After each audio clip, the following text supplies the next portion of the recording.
বলেছি নির্বাচনের দিনে একই দিনে আরেকটা ব্যালটের মাধ্যমে গণভোটের সেই রায়টা নেওয়া যাবে যে এই সংস্কারের মধ্যে ঐক্যমত্য কমিশনের কাছে আমরা যারা প্রতিশ্রুতিবদ্ধ হয়েছে সকল রাজনৈতিক দল সেই প্রতিশ্রুতির পক্ষে জনগণ আছে কিনা, সেই সনদের পক্ষে জনগণ আছে কিনা, হ্যাঁ অথবা না বলুন।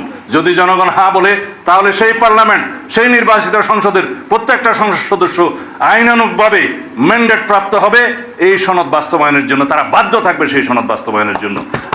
Wake up to reality. নোটিশটাই তো বৈধ হয় নাই, আপনি বৈধভাবে আগে নোটিশ দিতে বলেন।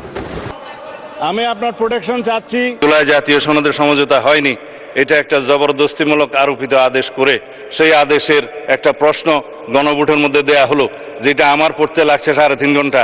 জনগণ সেটা পড়ে হ্যাঁ এবং না দিয়েছে কিনা আমি জানি না। তারপরও গণভোটের রায় যদি বাস্তবায়ন করতে হয়, সেই গণভোট এই আইন অনুসারে, সেই রায় অনুসারে সংবিধানে আগে সংস্কার আসতে হবে, সংবিধানে সংশোধন আসতে হবে। সংবিধানে যদি সেটা আমরা গ্রহণ করি, তারপরে সেই গণভোটের রায় বাস্তবায়নের জন্য তখন সংবিধান যদি এটা কন্টেইন করে, ধারণ করার পরে তখন যদি পরিষদের সদস্য হিসেবে শপথ নিতে হয়, সেটা তখনকার ব্যাপার হবে। সেটা আমরা let us have debate on it.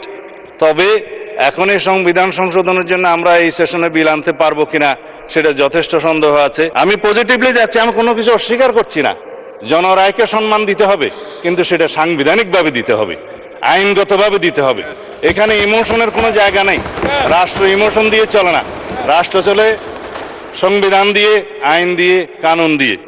তারপরে এই সংবিধান অনুসারে রাষ্ট্র পরিচালিত হবে।